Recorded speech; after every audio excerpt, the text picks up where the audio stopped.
What's up mga katimik? Mr. BTK po ng basketballista ng Canada.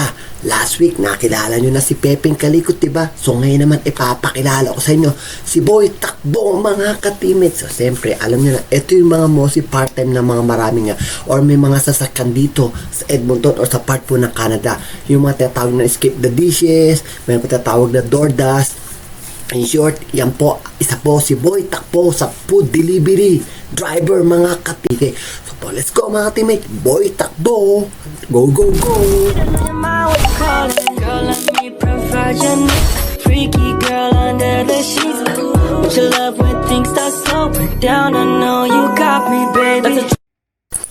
So, MWF po ang schedule ni ni Boy Takbo dito sa ating food delivery driver schedule. So, ayun pong Tuesday and Thursday yan po yung nilalaan ko sa pag-edit po sa mga event na pinupuntahan ko pag weekend. Kaya po, pagpasensya nyo nga po si Mr. BTK pag medyo nadidelay po ang ating mga video na kinukover ko sa inyong event. Kasi nga po, sobrang hectic ni Boy Takbo mga ka-teammate sa mga kanyang galawan pag every week. Anyway, go back tayo sa pag-deliver mga ka-teammate. So ngayon, meron tayo isang takbo. Actually, ang loob ng 2 oras mga ka-teammate. So, nito, kumuha tayo ngayon ng isang delivery. I-deliver natin sa area po ng west side mga ka-teammate. So, ayan, itatakbo po natin siya. Depende po yan sa laki ng bill na babayaran. Pero doon po tayo nakaano kung magbibigay. Meron po tayong mga tip. Meron naman pong talagang very generous mga ka-teammate. So doon po nakadepende tayo sa magbigay po ng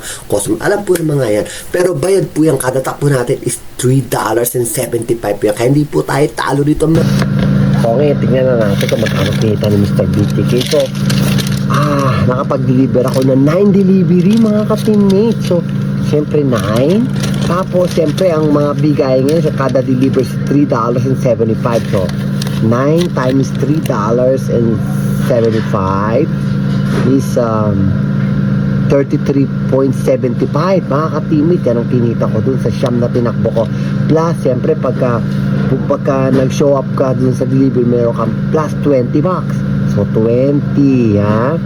Tapos, meron kaninang parang parang yung tinatawag nilang di-deliver mo uli kasi may naiwan. So, $5 yun.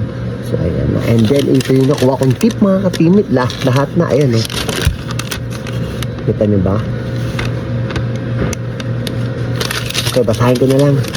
63.54. Ayan ang kinita ko. So, total nyo lahat yan. So, 33.75 plus 20 plus 5 plus 63.54 equals 122.29. Yan ang kinita ni Mr. BTK sa pagdi-deliver. 6 to 8 mga ka-teammate. Maganda mga bigayan. Sabi ko sa inyo, maganda bigayan ngayon. Anyway, after naman ito, pupunta naman tayo ngayon din sa isang contract ko. Come on, let's go. Cleaning naman siya.